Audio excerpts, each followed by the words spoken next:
#1 cancer killer because it's so difficult to diagnose early enough to cure. But all that's changing because of a new imaging device called a LifeScope. And there's a new treatment for early lung cancer that has also been approved for late-stage esophageal cancers. Terry Taylor has been looking into how these new tools work. Terry?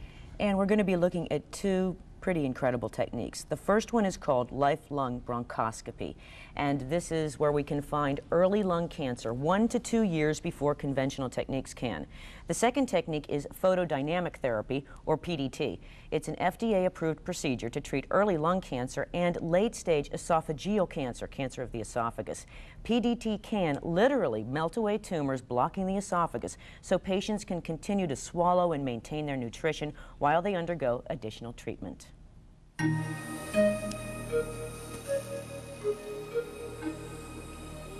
We're doing conventional bronchoscopy first, what's called white light bronchoscopy. Dr. Tracy Weigel is examining the major airways of the lungs endoscopically with a tiny white light and camera lens mounted at the end of a tube. She's looking for lung cancer. We try to do it as an outpatient procedure, which means no general anesthesia.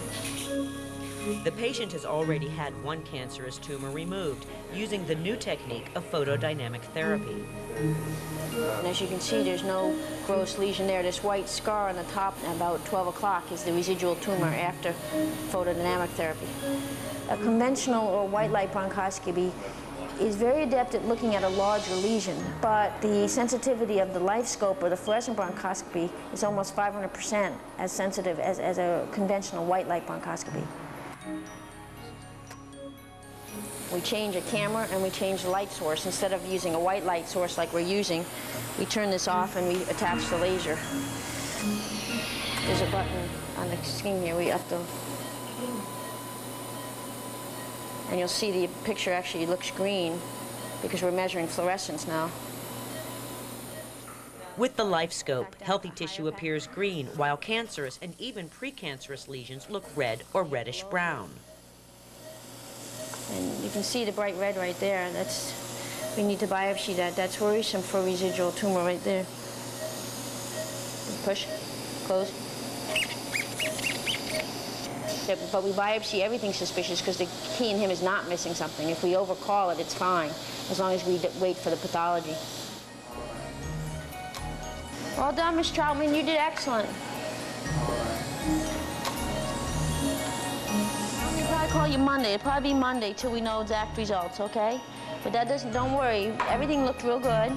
We got some good biopsies. So this will be probably the last look. If these come back positive, up in the upper lobe there, we'll have to do some more of that photodynamic therapy. Okay, you did good. Not too bad? Down the hall in the OR, Dr. James Wqed is using photodynamic therapy to treat another very difficult cancer, late-stage cancer of the esophagus. This patient had developed some problems with swallowing food in the last several weeks and was worked up and found to have an esophageal cancer. That's a cancer that grows right in the tube or the swallowing tube. This is the probe that delivers the light. The patient has already been injected with a drug that has sensitized the tumor to this light. Okay? This is just the aiming beam. There's no laser light on now, but this is a 2.5 centimeter tip, and I'm going to position it right about here in the patient, in the distal esophagus. Then we'll turn on the light and begin the treatment. I'm passing the probe now. That's inside the stomach, and there's the probe. See me moving it. Now I'm going to back the probe up into the tumor. Do you see the tumor now? There we are, backing up right there. And that's where I want to treat, the first treatment. So could we go ahead, Rob? I'm going to deliver 400 joules here. That's a fairly high dose because this is a bulky tumor. This is the probe delivering the light. And these are some of the tumor nodules, as you can see.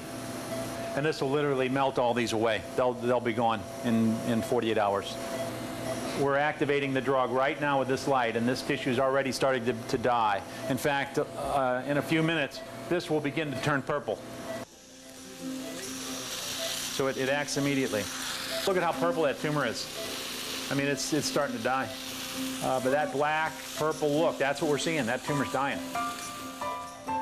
We're able to get about 90% of our patients home, swallowing a regular diet, off all tube feeds, off intravenous nutrition. So it may be cost effective. It's certainly important in quality of life and getting patients back home. It's our experience to date that this is a better way to approach esophagus cancer than the past. PDT does have a major side effect. Because some of the drug lingers in the body, patients must stay out of the sun for about a month. But that won't stop 85-year-old Bill Wagner and his wife Marilyn from taking a vacation.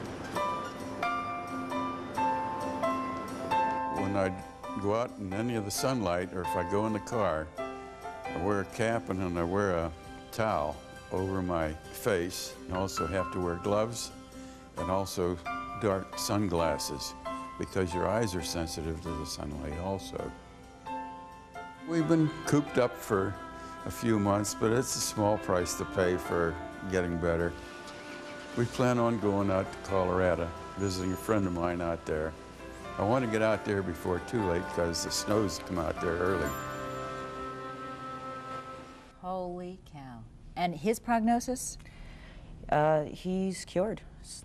So far, so good. Now, Mr. Wagner's one of the very rare cases because they found his cancer of the esophagus very early. He coughed blood.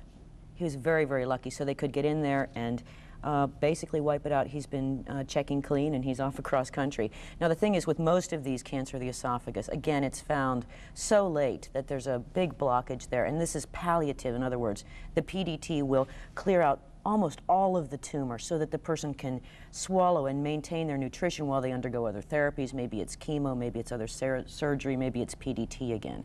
But it's pretty incredible. Unbelievable. And you make the point that this therapy isn't available everywhere. No, this is the only place in the country at UPCI, the Cancer Institute, where you can find lifelong bronchoscopy and photodynamic therapy, not just in the same facility, but in the same hallway. So if an early lung cancer is diagnosed, that person can go down the hall and have PDT.